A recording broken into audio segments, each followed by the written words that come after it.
there is something your body remembers that the food industry wants you to forget.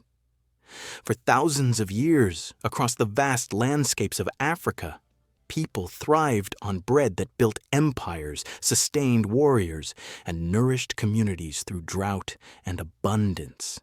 But today, that same word bread describes something that inflames your gut, crashes your energy, and leaves you hungry 30 minutes later. In ancient Nubia, around 300 BCE, entire civilizations were built on the strength of sorghum bread.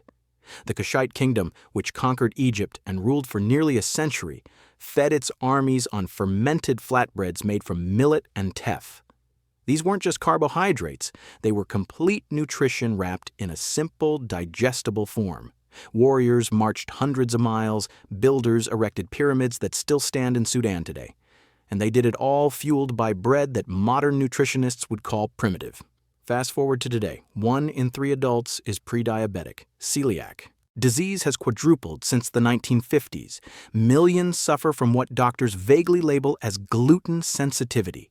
Bloating, brain fog, chronic inflammation, autoimmune disorders. Your grandmother in Lagos or Addis Ababa ate injera and kisra her whole life without a single digestive complaint. So what the hell happened?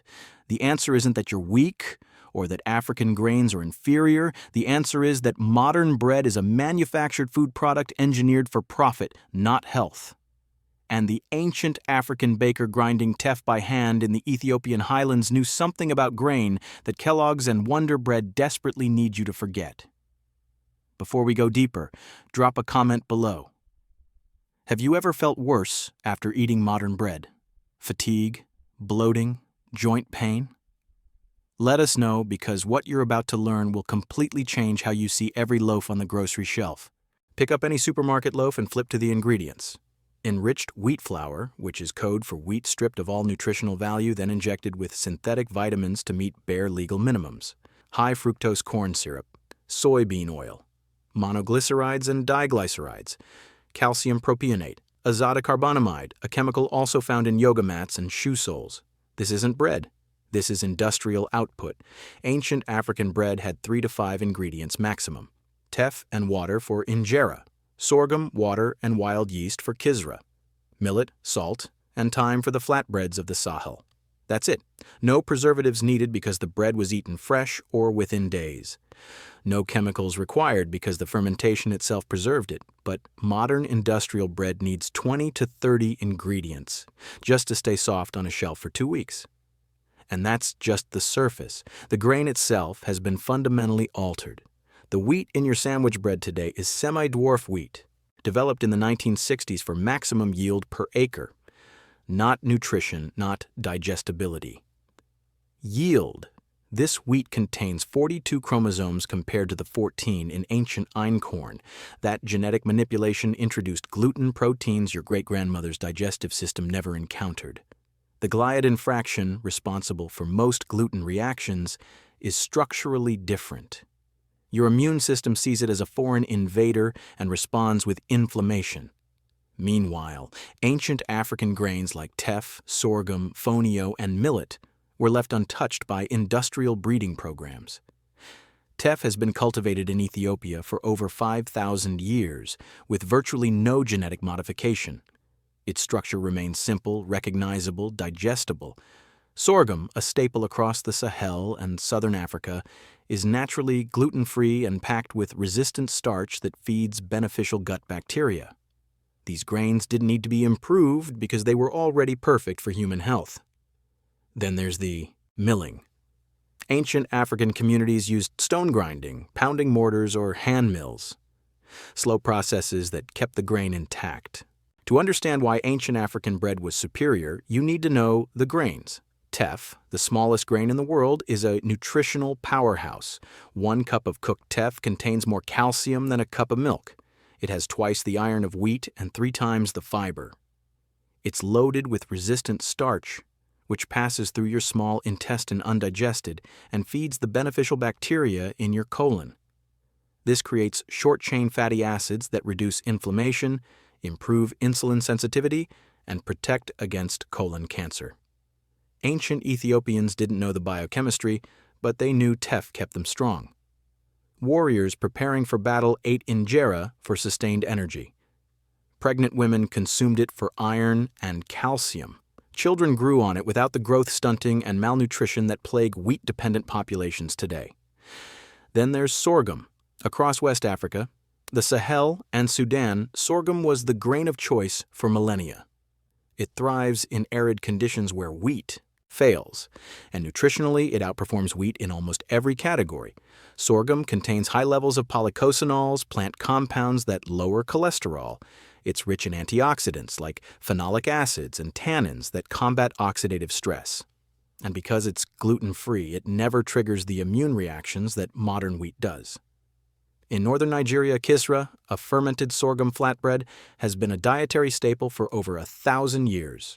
The fermentation process, which takes 12 to 24 hours, breaks down anti-nutrients and makes minerals like zinc and iron bioavailable. Millet, another ancient African grain, was domesticated in the Sahel around 4,500 years ago. It's drought-resistant, fast-growing, and incredibly nutrient-dense. Pearl millet contains more protein than rice or maize. It has high levels of magnesium, which regulates blood pressure and supports bone health. And it has a low glycemic index, meaning it releases energy slowly without spiking blood. Sugar. Compare that to modern white bread with a glycemic index of 75, higher than pure table sugar at 65. Ancient millet bread kept blood sugar stable for hours. Modern bread sends it on a roller coaster. The real secret of ancient African bread wasn't just the grain, it was the fermentation. Across the continent, traditional bread making relied on wild yeasts and lactic acid bacteria captured from the environment. In Ethiopia, injera batter sits for 3 to 5 days before cooking, allowing lactobacillus and wild yeasts to transform the teff. In Sudan, kisra dough ferments overnight. In West Africa, fermented millet and sorghum porridges form the base of countless flatbreads. This wasn't laziness, it was biological necessity. During fermentation, bacteria and yeast consume the sugars in the grain, producing lactic acid and acetic acid. This acidic environment activates enzymes called phytases that break down phytic acid, a compound that binds to minerals like iron, zinc, calcium, and magnesium, blocking their absorption. In unfermented grain, you might consume plenty of minerals, but your body can't access them. Fermentation unlocks them. Studies show that fermenting teff for 72 hours increases iron bioavailability by over 400%. That means an ancient Ethiopian eating fermented injera absorbed 4 times more iron than someone eating unfermented teff. The fermentation also breaks down lectins, plant proteins that can damage the intestinal lining and trigger immune responses. It reduces enzyme inhibitors that interfere with protein digestion, and it predigests complex carbohydrates, making them easier on your gut. Modern bread skips all of this. Commercial yeast allows dough to rise in under 2 hours, no fermentation, no breakdown of anti-nutrients, no mineral activation, just raw, reactive proteins hitting your digestive system at full strength. The result is a food your body struggles to process. Meanwhile, ancient African bakers understood intuitively what science is only now proving. Slow fermentation transforms grain from a starchy filler into a complete, bioavailable food. A Sudanese woman eating kisra wasn't just filling her stomach. She was getting protein, iron, zinc, B vitamins, and beneficial probiotics all in one meal. That's why these communities thrived on grain-based diets without the metabolic disasters we see today. Let's compare the numbers because this is where the modern food industry's lies fall apart. 100 grams of teff contains 357 milligrams of calcium. Modern whole wheat, 34 milligrams. Teff has 7.6 milligrams of iron. Whole wheat has 3.2. Teff provides 8 grams of fiber. Whole wheat barely hits 2. And when you refine that wheat into white flour, you lose 80% of those already inferior nutrients. Ancient African grains weren't just comparable to modern wheat. They were vastly superior. Fonio, a tiny grain cultivated in West Africa for over 5,000 years, is one of the most nutritious grains on Earth. It's rich in methionine and cysteine, amino acids rare in most grains but essential for human health. It has a low glycemic index, making it ideal for diabetics, and it cooks in just 5 minutes, providing quick, sustained energy without blood sugar spikes. Sorghum contains 3 to 4 times more antioxidants than blueberries. Its phenolic compounds have been shown in studies to reduce inflammation, lower cholesterol, and inhibit cancer cell growth. Compare that to modern white bread, which has virtually zero antioxidants and actively promotes inflammation through refined carbohydrates and chemical additives. Then there's the protein quality. Teff and millet both contain all 9 essential amino acids, making them complete proteins. Ancient African communities eating these grains didn't need massive amounts of meat to meet their protein needs. The bread itself provided it. Modern wheat, especially refined wheat, is deficient in lysine, a critical amino acid. You can eat pounds of white bread and still be protein malnourished. But here's what really separates ancient African bread from modern garbage: the micronutrient density. Traditional African grains are loaded with B vitamins, particularly thiamine, riboflavin, and niacin, which support energy metabolism and nervous system function. They contain high levels of phosphorus for bone health, potassium for heart function, and selenium, a powerful antioxidant that protects against cellular damage. Modern bread, even when enriched, contains synthetic versions of a few vitamins and minerals. It's nutritional theater, not actual nourishment. The shift happened during colonization and accelerated after World War II. European powers introduced wheat to African colonies not because it was superior, but because it was easier to control and export. Indigenous grains like teff, sorghum, and millet were dismissed as primitive, inferior, suited only for animal feed. This wasn't science. It was cultural erasure designed to create dependence. Post-independence, African nations were pressured by international aid organizations to adopt Green Revolution wheat varieties, the same semi-dwarf high-yield wheat that destroyed gut health in Europe and America. The promise was food security. The result was nutritional collapse. Countries that had thrived on sorghum and millet for millennia suddenly faced diabetes, obesity, and autoimmune diseases at rates never seen before. Traditional milling disappeared. Stone grinders and mortars were replaced by industrial roller mills that stripped away the bran and germ, removing fiber, healthy fats, and 80% of the nutrients. What remained was pure starch, sold as refined flour. In Ethiopia, even injera production shifted. Traditional 3-day fermentation was cut to 24 hours or less to meet demand. Some producers started adding commercial yeast or baking powder to speed things up. The result?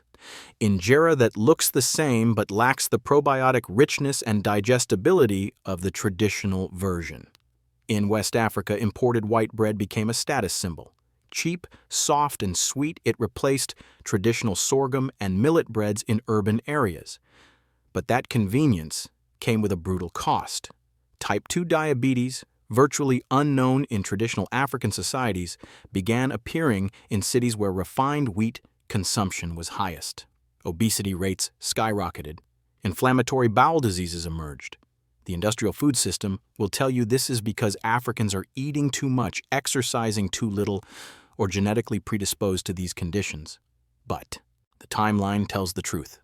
These diseases appeared precisely when traditional grains and traditional preparation methods were abandoned.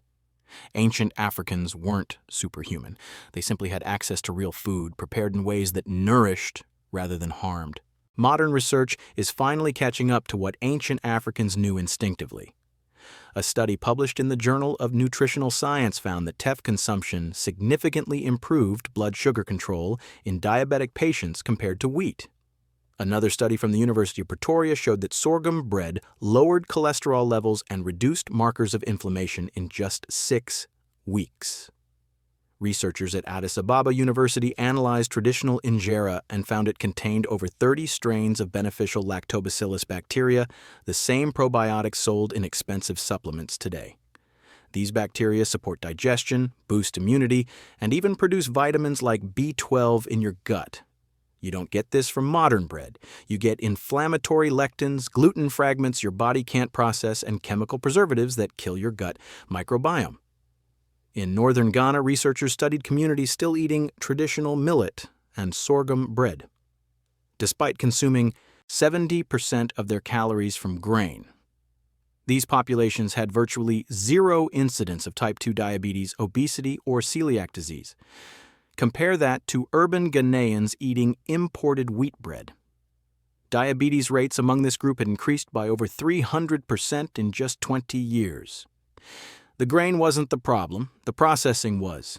Another fascinating study from Mali examined women who consumed fermented millet porridge daily. They had higher bone density, better iron levels, and lower rates of anemia compared to women eating refined wheat products. The fermentation and mineral content of traditional millet provided nutrition that modern fortified bread couldn't match. Even gluten-sensitive individuals have reported being able to consume traditional African breads without symptoms. Why? Because grains like teff, sorghum, millet, and fonio are naturally gluten-free. And even in grains that contain some gluten-like proteins, the long fermentation breaks them down to the point where they're no longer reactive. The science is clear.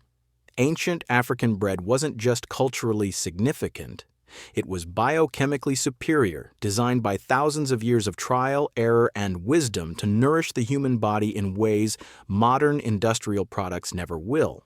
If you want to eat bread that heals instead of harms, you have options. First, seek out traditional African grains. Teff is increasingly available in health food stores and online.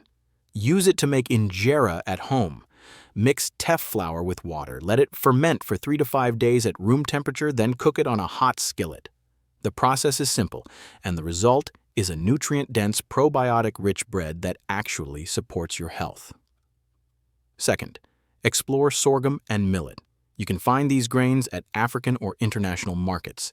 Grind them fresh if possible, or buy stone-ground flour.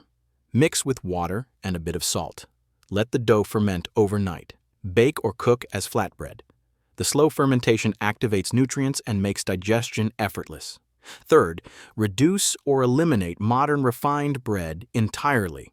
Replace it with whole, traditionally prepared grains. If you're going to eat wheat, make sure it's heritage wheat, stone ground, and naturally fermented for at least 12 hours. But honestly, why settle for mediocre wheat when you have access to nutritionally superior African grains? Fonio cooks in 5 minutes and provides complete protein. Teff builds bones and prevents anemia. Sorghum lowers cholesterol and fights inflammation. These aren't exotic superfoods. They're ancient staples that nourished billions of people for thousands of years. If you found value in this video, hit that like button and subscribe. We're working to bring forgotten food wisdom back into the light, and every subscription helps us reach people who are tired of being told their bodies are broken when it's the food system that's diseased. The ancient African baker grinding teff in the Ethiopian highlands wasn't primitive.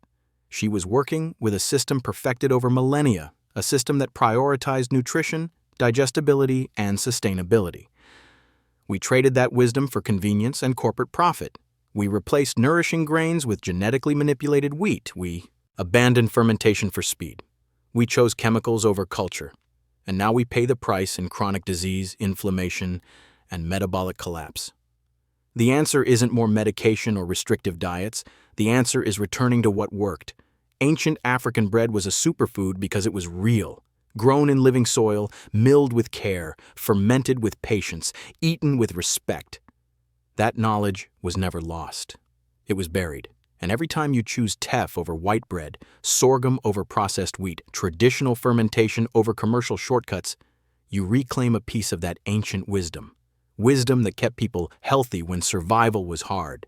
Wisdom that still works today. The choice is yours. Subscribe, and let's keep digging up what they tried to erase.